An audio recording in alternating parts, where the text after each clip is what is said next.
Good afternoon. This is an extremely special webinar. I've had the honor of meeting some amazing heroes in my life. I've met Natan Sharansky, who spent years as a Soviet refusnik and was imprisoned in the Gulag, who, by the way, will be appearing on an EMET webinar together with the brilliant historian and his co-author, Gil Troy, on October 30th. I've met such wonderful people as Congressman Brian Mast from Florida, who lost both of his legs by stepping on an IED in Operation Freedom in Afghanistan, and then went on to serve in the IDF and run for Congress. I've met countless survivors of heinous terrorist acts from the Palestinians who have had to walk through life with horrible scars on their faces, or have lost loved ones or legs in unspeakable tragedies. Some who are relentlessly still pursuing justice, or others who have had the courage to keep on going on and trying to focus on the living. But never have I met such an articulate and courageous hero in the battle of ideas and in the war to protect and defend the United States and Western civilization as Professor Jason Hill. Jason was born in Jamaica and came to these shores to make something of his life, and he certainly did. He saw so much good and so much promise and so much potential in America, and he actualized his potential. Jason received his PhD at Purdue University and is a professor with distinction of philosophy at DePaul University. He's also the author of scores and scores of articles and 4 books, the most recent one being We Have Overcome, an immigrant's letter to the American people, which is an excellent, brilliant, and morally inspiring read, and I recommend it to every American citizen. Jason's life changed dramatically in April of 2019 when he courageously published a piece in the Federalist entitled The Moral Case for Israel Annexing the West Bank and Beyond, in which he argued that Israel has the moral right to annex the West Bank, or Judea and Samaria, for a plethora of reasons, and that Israel's right to exist is non-negotiable, and it has a right to unilaterally apply Israeli law over its nation state. Unfortunately, this was met with a tremendous amount of opprobrium. Sarah Leah, can you just run the tape of what the students at DePaul University did as a result of this piece? Yes, do you see the video? So we have some video of the protests against you on your campus. I think we're putting it, yeah, there it is right there on the screen. Tell us what we're looking at. Well, I was not there, but I think you're looking at the Arts and Letters building in the DePaul campus, in which students are calling for my removal, are calling for the president to fire me, calling for my downfall, calling for Professor Hill to be dumped. All sorts of nefarious accusations against me. I was made aware of that video only yesterday, and we're watching them. We're watching them throw paper. We're watching them litter, which they're good at. I noticed. Any idea what they're throwing down from the balconies? Well, they're throwing down quotes from the article, tweets that I have made, which I have articles that I've written, which I've discussed on your show. They've taken sections from my book, We Have Overcome, in which I defend Israel and defend American exceptionalism. We've discussed this on your show before. And They have taken some of these quotes out of context from my book and from the article and pasted them, and they're throwing them around campus, accusing me of genocide and siding with an apartheid state, which they claim Israel to be, which I most vehemently have defended Israel as not being an apartheid state. Hysterical children have taken control. I guess we can only hope this moment passes soon, this revolution burns itself out soon. And we are definitely rooting for you, Professor, one of the brave voices, I would say. So Godspeed, and I hope you'll come back and tell us how it goes. Good luck. So whether or not you even agree with his position, the opprobrium and extreme reaction to this could only be considered outrageous, particularly since In the name of academic freedom and free speech, universities constantly host speakers such as Leila Khalid, who was just hosted at San Francisco State this September. She's the notorious hijacker of TW Flight 840 en route from Rome to Tel Aviv. Or parts of their faculty, like Hatam Bazian at Berkeley, who accuses Israel of such outrageous crimes as organ theft, and tweets photos of Hasidic Jews with the caption, "Look, Mom, I is chosen," with the hashtag Ashkai Nazi. So first of all, Jason, it's an honor and a privilege to have you on our webinar. And tell us a little bit about your reasoning behind your article in the Federalist. Well, thank you, Sarah, for having me. And thanks to everyone who is participating. I love civilizations, and I love ethical states, and I love morality. And as a student of history, going back as a child, I've always been fascinated by extraordinary civilizations and extraordinary, exceptional people. And although my maternal grandmother was raised by a Sephardic Jew, this has nothing, or it had nothing to do with my love of Israel and of Jewish civilization, because she actually converted to Catholicism later on in life.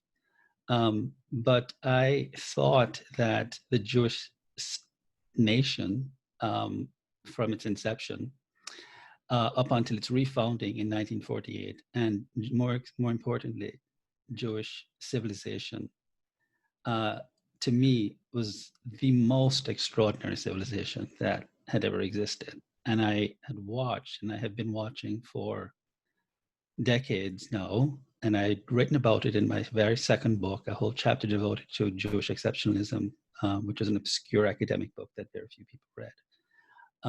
The demise of the reputation of Israel, and I regarded Israel as an exceptional state, and of Jewish exceptionalism, which I put in the same register as American exceptionalism. So I had just grown very, very wary of the anti-Semitism that I had seen proliferating on American campuses, and decided that enough was enough. The anti-Semitism was bad enough, but the anti-Jewry, it's not just anti-Judaism, it's hatred against Jews for being Jews, that I was seeing also being proliferated and encouraged by, for example, Students for Justice in Palestine, which is a nefarious terrorist group funded by the AMP, which is a surrogate of Hamas, gaining so much clout on college campuses across the country, including my own university, DePaul.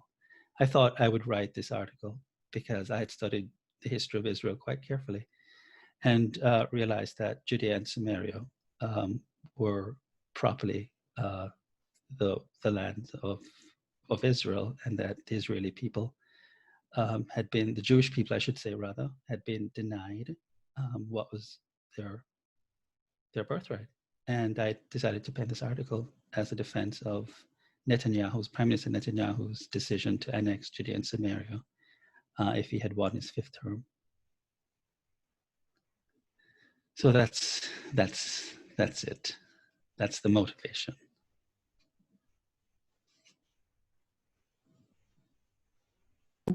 Can you tell me, Jason, a bit of why you argue in this book that what is going on in academia is not only an assault on academic freedom, but will have a horrible, deleterious effect on America's national security interests? Well, I think there are a couple of things that's going on. I'm a First Amendment absolutist, and I defend the right of free speech, but I think our universities have become national security threats, not only because they have become indoctrination centers in which they're no longer bastions of high learning, and they have, and I, as a professor of 24 years in a classroom, we've gone around lecturing at hundreds of campuses across the world and scores and scores of campuses across America, promoting my work and my ideas. I have seen repeatedly now where students are not just not being taught critical thinking skills. They are being taught that reason and logic are constructs of white, racist, supremacist European males that are meant to oppress them. So the very tools that are meant to adjudicate among truth claims, that are meant to arbitrate among disputing truth claims, are themselves discredited. And so the criteria or the criterion for adjudicating among truth claims becomes one's feelings, one's emotions, one's sense of being offended.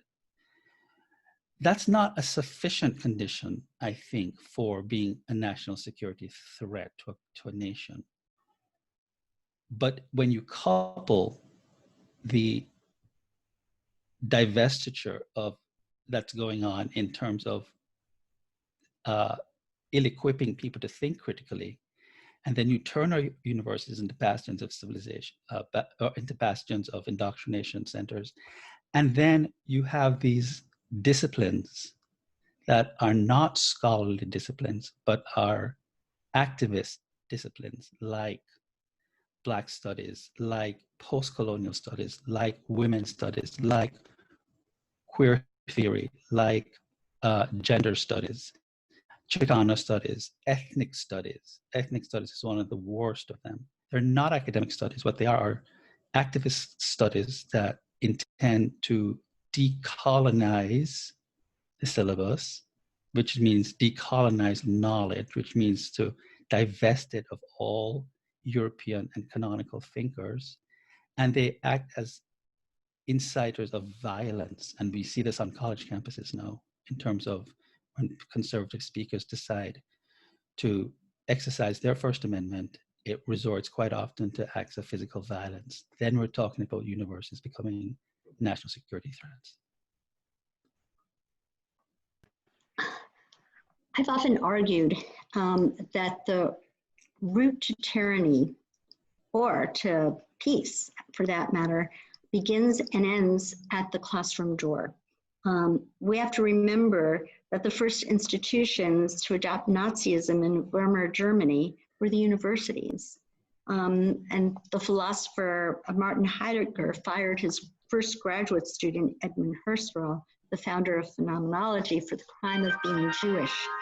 I loved the experience of being in a university way back, in the 70s when I was a student. And there was this concept in America from Oliver Wendell Holmes that the classroom is the marketplace of ideas. And it is really to the detriment of the quality of our students' thinking that they are just automatons, that are being fed a one-sided diet. And I feel, this not only, it incapacitates their ability for critical thinking, as you said, and it makes it impossible to stake out a position of one's own and to find the evidence and to stand and debate an unpopular cause. So can you give us some kind of examples that you have experienced within the university? I know that there were, when you were going for your doctorate, there were some Marxist scholars that did not want you to receive your PhD, or was it when you got tenure? For tenure, yes. Right. Right. Well, it was our late and great President Abraham Lincoln, to quote his words, word for word, who said the philosophy of the class, the philosophy of the schoolroom in one generation will be the philosophy of the government in the next. Those were his exact words, and I think he was quite correct. I think what I have, the humanities and the social sciences are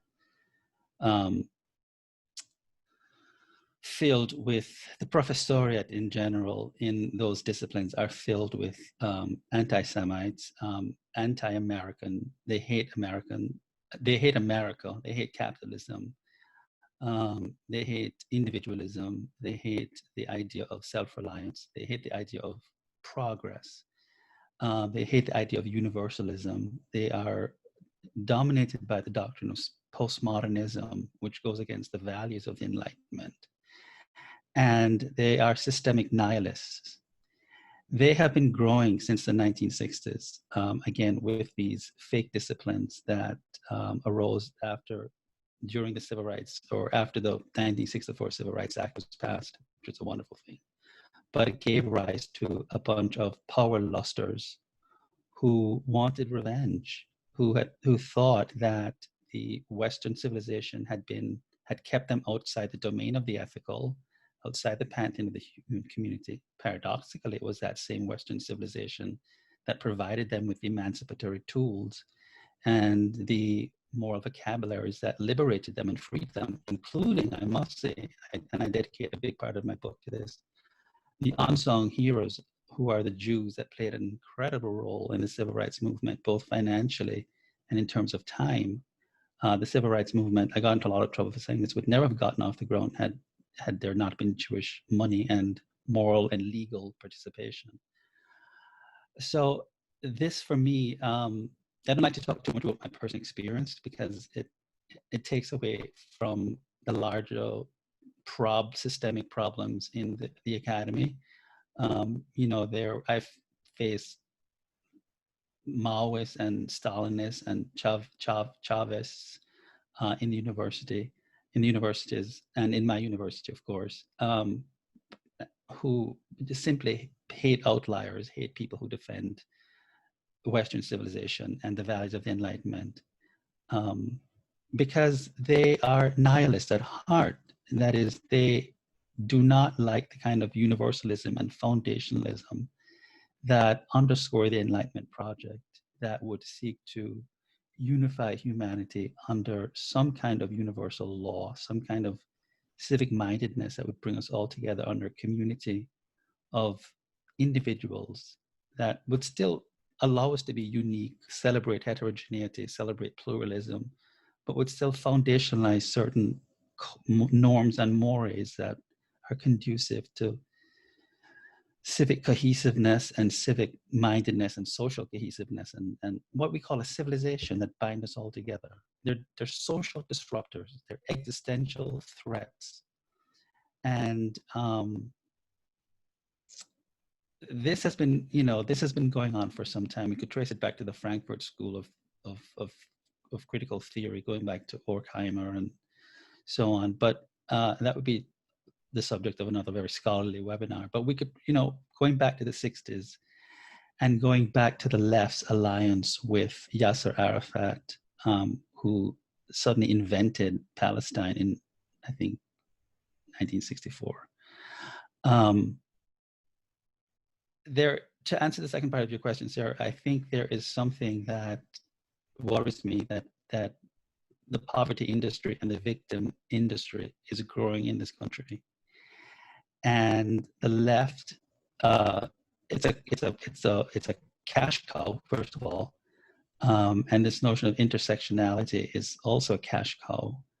And the left has appropriated the victim industry and has sought to demonize those who claim that not everyone is a victim, and that some of those who are calling themselves victims are actually exploiters of the system, are the biggest beneficiaries of the system, and they get punished for doing that when they're tellers of the truth and point out that the victims are actually, in many cases, the ones inflicting the damage. Okay, let's get back to your article in the Federalist, where you argue that it was an act of moral empathy for Israel to basically deal with the Palestinians as opposed to act like most other nations and, vanquish them. Can you talk a little bit about that article that caused such an uproar back at DePaul? Well, yes, I thought that Israel had fought a very altruistic war, right? That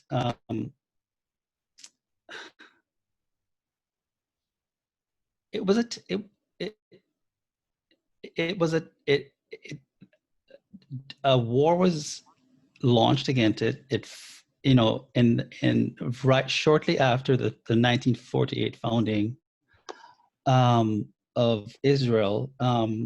Let us not forget that the local Palestinian militia groups, along with Egypt and Jordan, then Transjordan, Syria, Iraq, Lebanon, fought a very, very vicious war, along with the contingent forces from Saudi Arabia and Yemen, to annihilate very tiny Israel. And Jordan confiscated at that time Judea and Samaria, which it illegally annexed in 1950. Okay, and in the 1967 day defensive war against Jordan, Israel took its holy lands of Judea and Samaria from Jordan. And that Judea and Samaria historically belonged to holy Israel and the Jewish people. It never belonged to the Palestinian state, nor to a political entity known as the Palestinians. The word Palestine originated under the Romans. So I thought that Israel should have annexed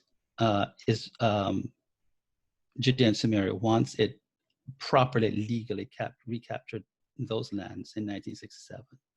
What it did was it behaved very altruistically to what other countries would have treated as war settlers and illegal occupiers. They are the occupiers, not Israel. You can't be an occupier on indigenous lands. Ridiculous. It's, when people call it the settled people, I have an article called that came out recently or sometime last year that people on the Israeli settlers on the West Bank are not settlers. They're noble and heroic pioneers. And even the word pioneer is a bad word because you can't be a pioneer on your own indigenous land. But I didn't want to call them indigenes because that's just, it sounds too primitive. So I thought that it had fought a very altruistic war and that it properly should have made the Palestinian people the problem of the phenomenon, if you want to call it that, who started the war, which is Jordan. But Israel, being an ethical state as usual, and being an agent of good in the world, and not a perfect state, Israel, like any other state, has committed egregious acts, like any other state. It's not ethicality doesn't imply perfection, but acting under the auspices of its mandate to repair the world and to do good in the world, treated the Palestinian people as properly belonging there. And I thought they should have treated them as war settlers, actually. And that they have now become a real national security threat. We know how they vote. And I want to say something else about that.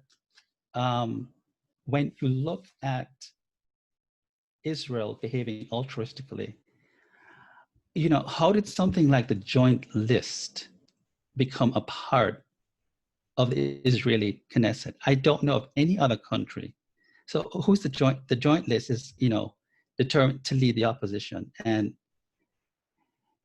it is really, I mean, I have some notes here on them. It is a phalanx of socialists and communists, feminists, Arab nationalists, and separatists who have openly advocated Arab separatism over Israel, over Israeli-Arab solidarity. They're national security threats to Israel. They're Hamas sympathizers, pay for slave supporters. They're united in their hatred for Jews and Israel, and they hate the application of Israeli law. Now, I want to know what civilized country, and Israel is one of the most civilized countries I know, how did such a group determined to lead the opposition become entitled to receive the same intelligence briefing materials on military, foreign, defense affairs, and intelligence and security details as the prime minister himself? What other rational country in the world allows proclaimed enemies of the state this sort of privilege? This is what I mean by Israel being just very, very altruistic towards the Arabs in that region, in its country. And so, you know, all of these factors have led me to think that if Israel is destroyed, it's going to be by default by the Israeli left, who has permitted through altruistic a kind of mawkish, sentimental, I'm not talking about benevolence and kindness, but through a self-destructive kind of mawkish sentimentality, has allowed its adversaries, its enemies, its sworn, just read a charter of the PLO and the PA that calls for the obliteration of Jewry from the area, the obliteration of Israel. There can be no negotiation with a people whose charter explicitly states that there can be negotiation once it's redundant, once Jewry exists in the region. Yeah. So do you see a kind of mirror imaging between the kind of self-destructive tendencies that we have in America and those in Israel? I do. And the joint list is one, is just one example. The other, the other example I would point to, and I knew you were going to ask me about this, so I sort of made a little bit of incendiary notes on it. But I want to say that one of the reasons I know that Israel is slowly eating itself from within is because Gaza is still standing. And I want to explain this very carefully. In 2005, of course, we know that Israel unilaterally handed over that strip to a bunch of thugs who have done, that region was an agricultural mecca under Israeli custodianship and leadership. And it has become a dump. Well, obviously, because the people ruling that place have no particular political ballast with no real ideology. But how was that unilateral handover rewarded? Well, with an onslaught of rockets, sometimes on a daily basis, sometimes up to 450 rockets and balloons released into Israel. And it seems to me, as I've been observing, that Israel has, again, a mawkishly sentimental attitude towards her enemies. It seems more concerned with preserving Palestinian civilian life than protecting its own life. So I think that the purpose of, Hamas has declared war against Israel several times since the 2005 handover by firing these rockets, unprovoked, firing these rockets. The purpose of war is to vanquish your enemy. So I'm going to say something that's probably going to be offensive to a lot of people and affect their sensibilities, but this is who I am. The purpose of war is to vanquish your enemy. When you fire 450 rockets on over a weekend, sometimes 850 rockets, God bless that dome. Why is it that Israel has not allowed the people in that region to think about a Nagasaki and a Hiroshima? Why has that region not been flattened so that it can at best be returned to being an agricultural mecca, or at least an Israeli parking lot for an Israeli car dealership? Why is it still standing? Why has Israel not struck in such a decisive and irrevocable manner that Hamas would never be left in the position of firing 450 rockets? Again, I don't know of any other country that would allow such egregious acts of terrorism to be visited upon it and still leave that strip of land standing. It befuddles the mind, and it speaks again to, given the enormous weight of the military might that Israel has, the great restraint that it has exercised, given the fact that Hamas, that Gaza still stands, given its onslaught against Israel. Before we open up the floor for questions from our viewers, I'd just like to give a stab at responding to your questions, and that is, after 2,000 years of wandering in the diaspora, of being victims, it's had an indelible effect on the collective psyches of Jews, and we tend to empathize a lot with the underdog, and it puts a very huge moral burden on our shoulders, and that is something that is always in the calibrations of the IDF, where they know we understand what it's like, to be, and it's to be, I think, to be acknowledged as a moral virtue, that they do care and are always striving for peace, despite the fact that, just a few weeks ago, two Hamas activists in Gaza were arrested for trying to reach out to Israelis for normalized activities, and just to be able to have a conversation. They called it a conversation with our enemy. They were recently released, but it's really a tremendously difficult situation to be in for the IDF and for the government of Israel. Right. I understand. Yeah. I understand. But yeah, there is one other thing I wanted to make before we sort of have a couple of questions, is that since this is something about Western civilization and its inextricable link with Jewish civilization, I did want to touch on a little bit about why I think there's a rising trend of anti-Semitism on campus. I think one is the most empirically verifiable reason I can give is, of course, the proliferation of funds coming out of Qatar and Saudi Arabia. $1 billion coming out of Qatar, the second largest sponsor of terrorism, next to Iran, which is the world's dirty little secret that most people don't seem to want to recognize, that Qatar is a sponsor of terrorism. And Saudi Arabia, now the leading sponsor of ideological terrorism, sponsoring its Wahhabi faith.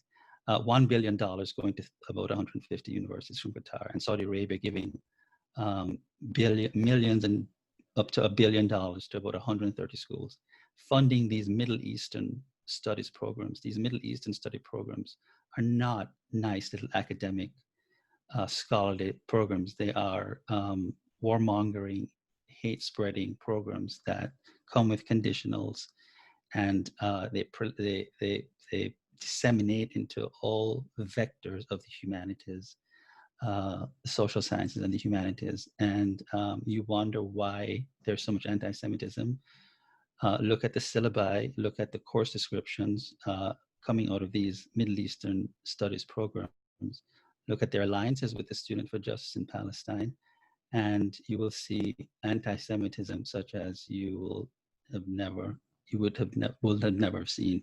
The other thing I wanted to say is a more metaphysical issue, is that I think there's just, this is more philosophical actually, that, the Torah really invented the idea, you and I were talking about this before, the Torah really invented the idea of moral progress and emancipated humanity from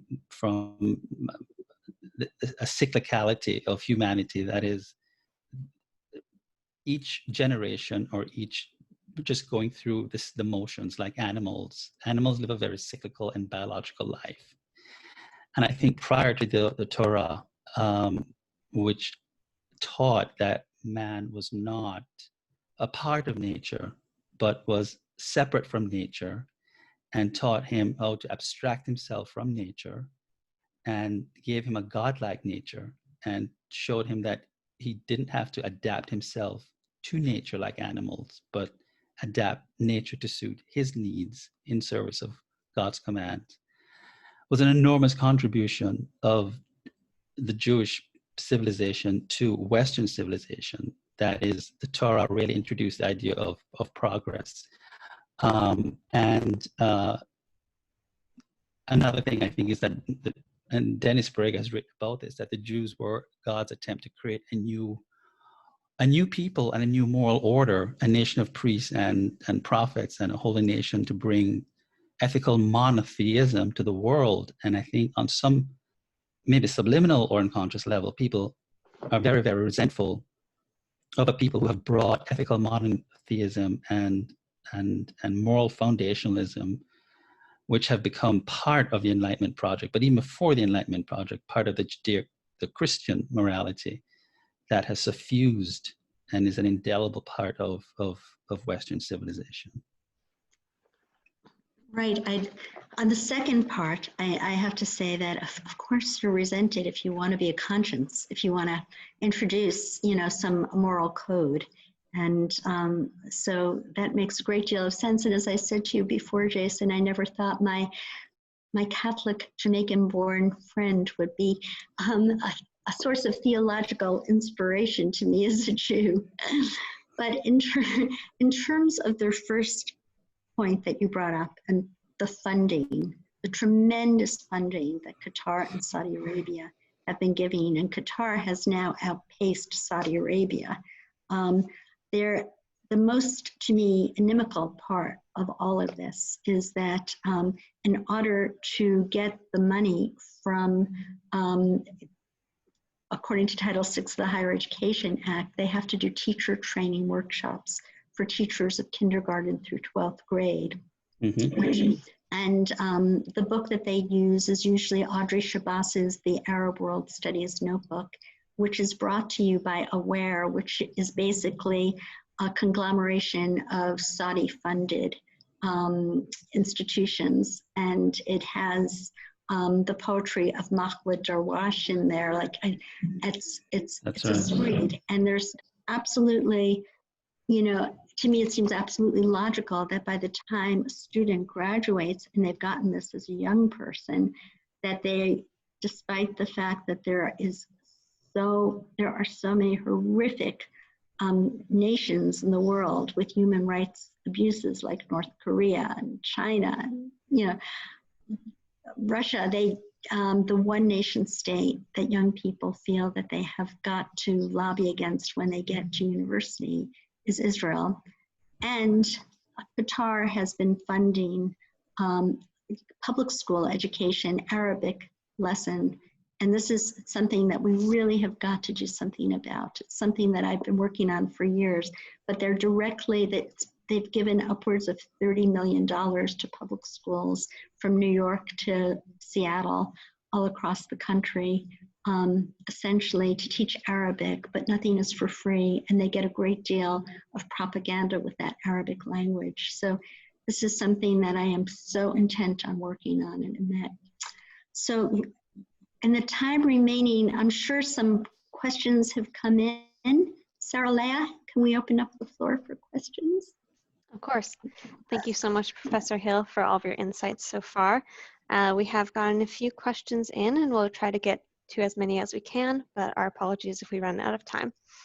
The first question, can you speak about the diversity, inclusion, and equity bureaucracy that has taken over university operations, and why haven't Jews been more included in these inclusion efforts, but rather ostracized at times? Because Jews themselves are part of the problem.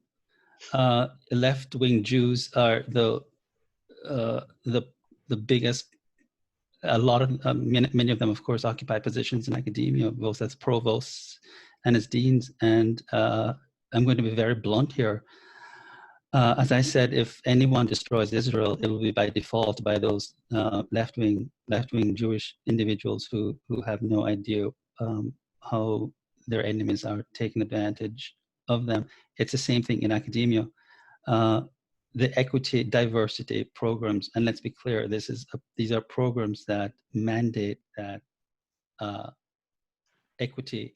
It's a form of egalitarianism that stipulates not just equality of opportunity, but there must be equality of results. When we're not all equal, not everyone is of equal strength, not everyone is of equal intelligence, not everyone is of equal. Some people are more frugal than others, so you cannot mandate equal results. So this is a form of egalitarianism that, again, resulted from, I think, the civil rights movement, the underside of the civil rights movement that went from demanding equality of opportunity and equality of rights to now demanding equality of results. And it's proliferating on campuses because we are moving towards a socialist, Marxist-oriented agenda, which the professoriate themselves are the biggest purveyors of. And I think, unfortunately, in my experience of talking with a lot of left-wing Jewish professors who are not only hostile to Israel, but are ambivalent to their own Jewish identity, to say the least, or outright hostile sometimes to their own Jewish identity, and certainly hostile to Israel, are part of this cabal, Marxist cabal. They have bought into, and others on the left have bought into, the philosophy of victimization that equates all disparities with poverty and racism, which is simply not the case. Thank you. The next question we have, where are the presidents of universities in with all of this? Why did they allow the faculties to turn their institutions into everything that is antithetical to academic integrity and discourse? That's a very good question, and I've been following this very closely. University presidents, for the most part, are fundraisers and are answerable to the board of trustees. And I think a couple of things are going on. One is the students we have turned our universities away from being learning centers into being clientele, customer service, customer-based institutions where the students are paying customers and the universities are competing among each other to attract students. So university presidents walk a very, very fine line between what they call their mission statements and satisfying the needs of the students. So the short end of the sticks is most university presidents, as far as I can tell, are weak as hell. They're spineless people with no backbone. If I were the president of any university, the first thing I would do is fire the provosts of my university, fire most of the deans, associate deans, executive deans, get rid of the bureaucracy, sit down with the board of trustees and disband most of these student organizations and disband student governance. So the university presidents are in a very precarious position because it's the 60s all over again. They're afraid of upheavals, uprisings, student protests. On University of Northwestern, we have a movement right here in Illinois, not too far from where I live, of the students, thousands of them gathering to have the university police not just defunded, but banned from the university as well. Their armed robberies are increasing on Northwestern University. The presidents have no vision. They have no ideology, ruling ideology. They have no, apart from people like the president of Hillsdale and maybe Pepperdine and some very strong Catholic universities with strong mission statements. These presidents are ruled by expediency and are ruled by the dollar sign. Thank you. The next question we have, do you think that the recent peace agreements between Israel and other countries will bring more legitimacy to Israel overall? I don't trust them. I think Israel is the only beacon of light in a primitive, dark, barbaric, politically savage, regressive region filled with political ballast. I hope the United Arab Emirates and all these other countries who are joining forces with Israel are for good. I hope so. I don't trust any of them. I still have Saudi Arabia's school curriculum, and they claim that it's been modified. I have Saudi Arabia's, and I know Sarah's written a tremendous book, which everybody should read, on this issue. I get my hands on the curriculum of Qatar, Saudi Arabia, the curriculum of these schools, their educational systems. I don't trust these countries. I realize that Israel cannot exist as a hermetically sealed phenomenon in the world, that it has to engage. I trust that Netanyahu knows what he's doing, that the Israeli right knows what it's doing, that they're vigilant, but I would eye these nations very, very cautiously and not get into some kumbaya chamber of commerce glad hand-holding ceremony and think that these nations are suddenly lovers of the Jewish people and certainly lovers of Israel. They hate, most of them hate Iran. with a few exceptions. And, the enemy of your, what is it saying? The friend? The enemy of my enemy is my friend. Yeah, Right, yeah. right. Well, we need to think about that. That's clearly not always the case. So just be vigilantly, cautiously optimistic. Thank you.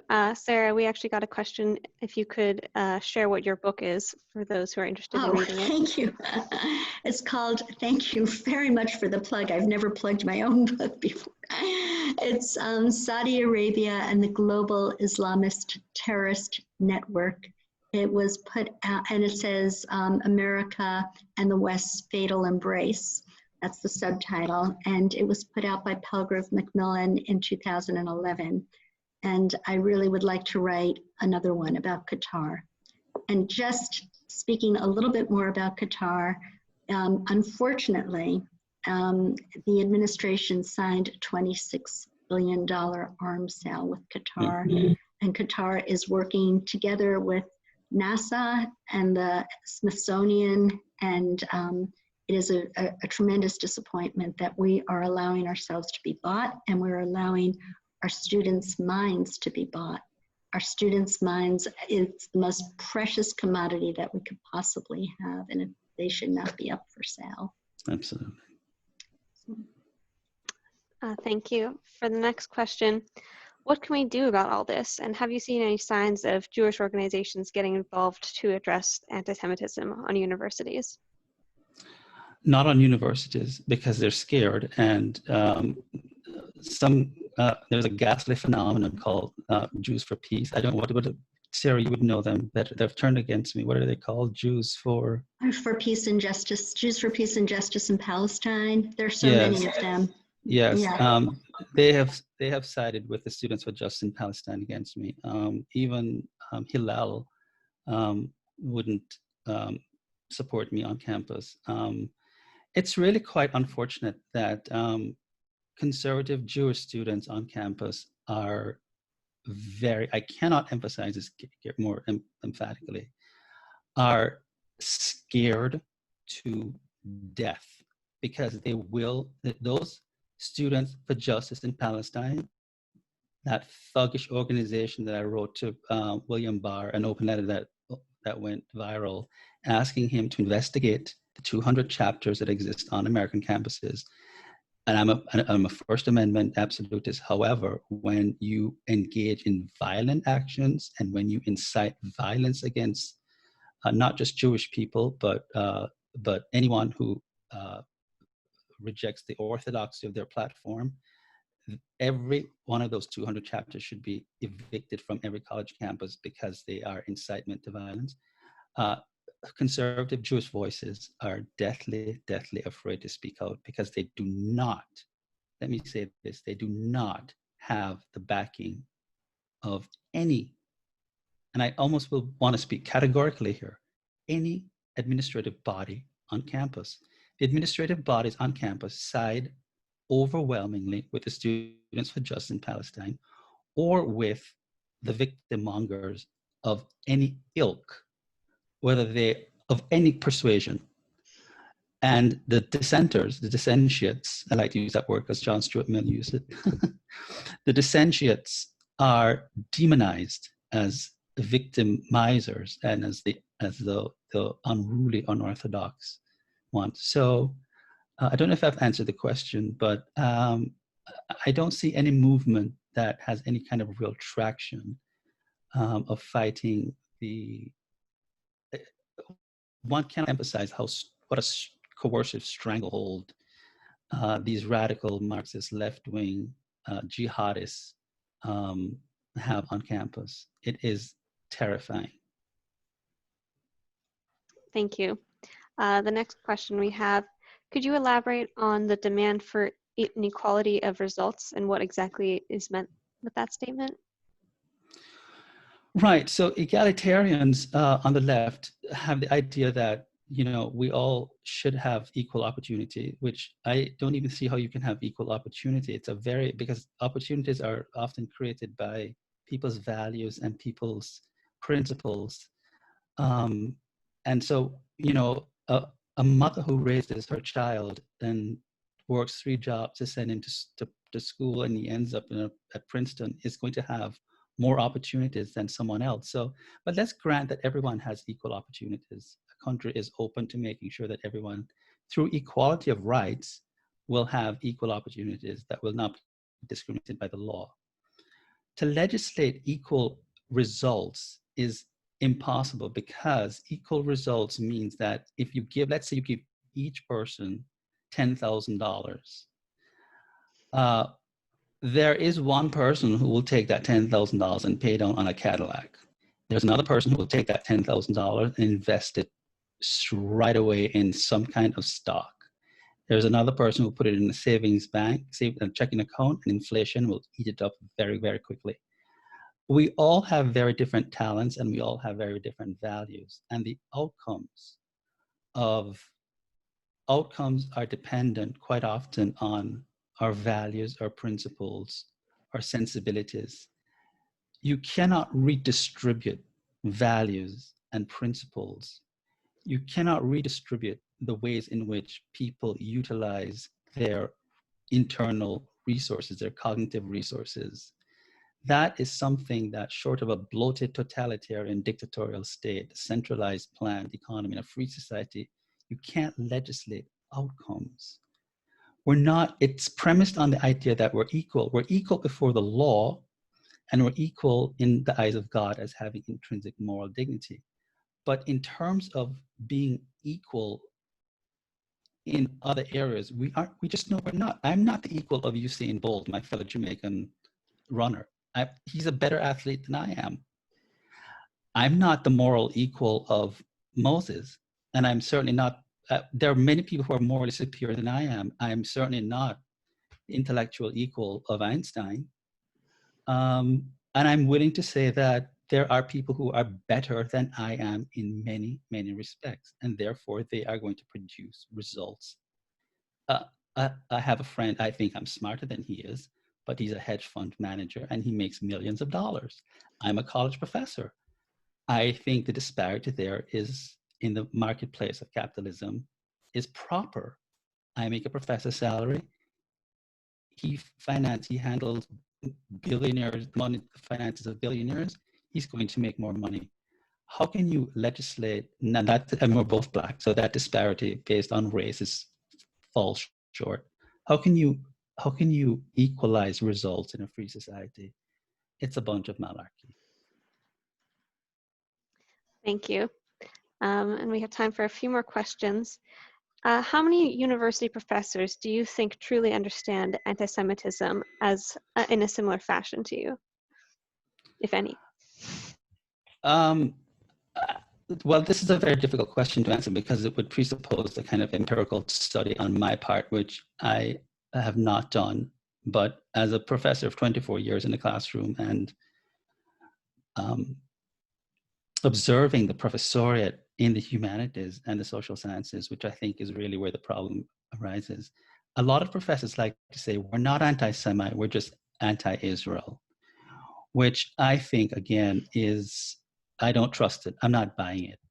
I think there is a great deal of veiled anti-Semitism that is closeted, that gets sort of recast as anti-Israeli or anti-Israel. And I think that when you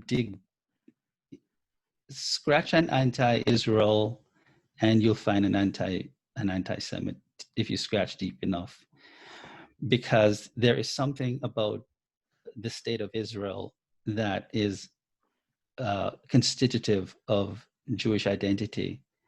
And I find that this is coming also from my Jewish friends on the far left, who are and have an ambivalent relationship to their own identities. So I think that it exists in the professoriate.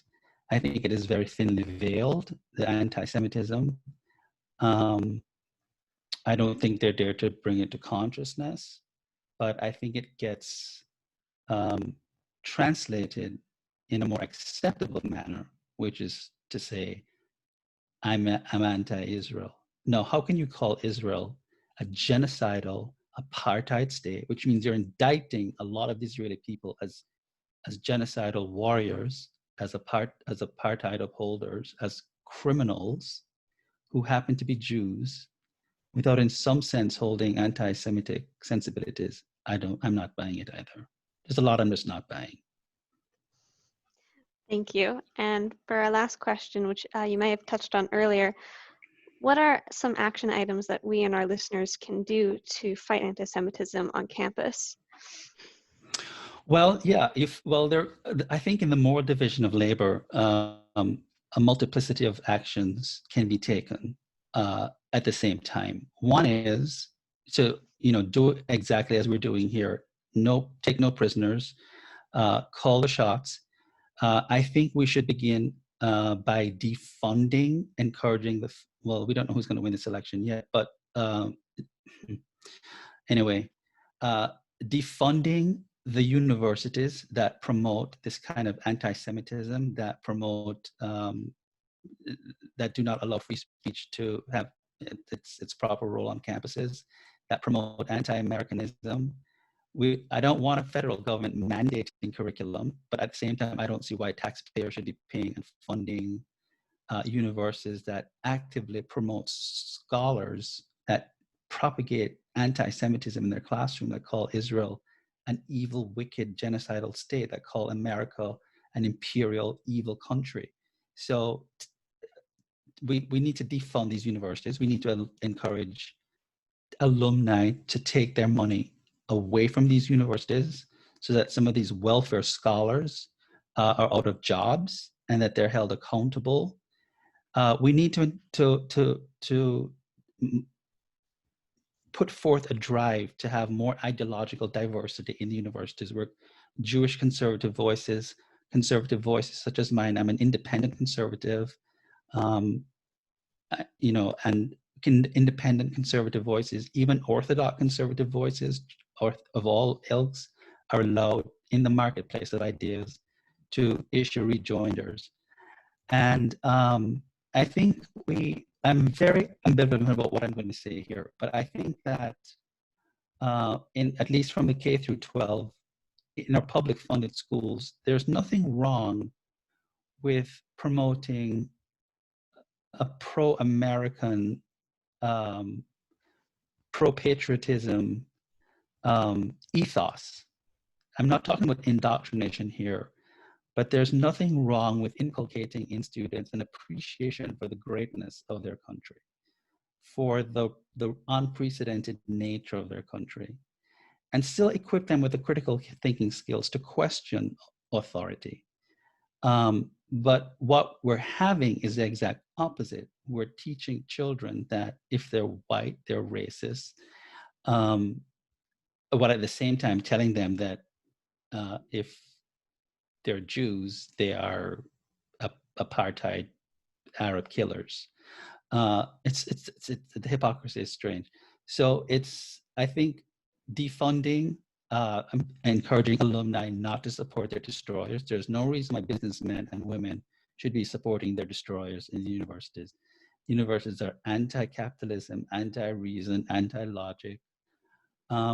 And we have to stop being apologists for our values. This is the thing, to the listeners out there.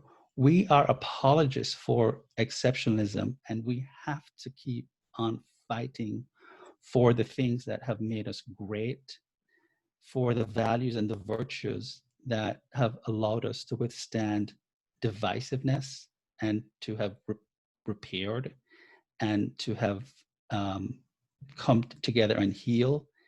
That is, finally, bad things are always going to happen to good people, but it's from our source, it is from our moral goodness that we will heal from the bad things that will happen to us.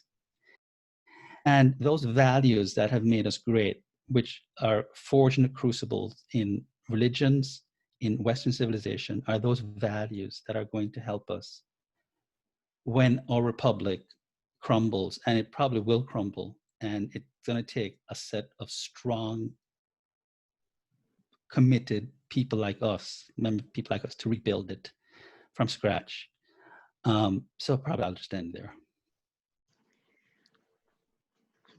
Jason, I cannot possibly thank you enough for your words of brilliance and your words of moral clarity and wisdom. It is going to be a long, hard fight to be able to repair the rot that's in our educational system. But I hope, and I would like to put an exclamation mark on everything that you've said, and particularly in terms of our K through 12 classrooms and how our children's minds should not be up for sale to the highest bidder, and how we've got to instill in our children a sense of appreciation for what this great nation is all about.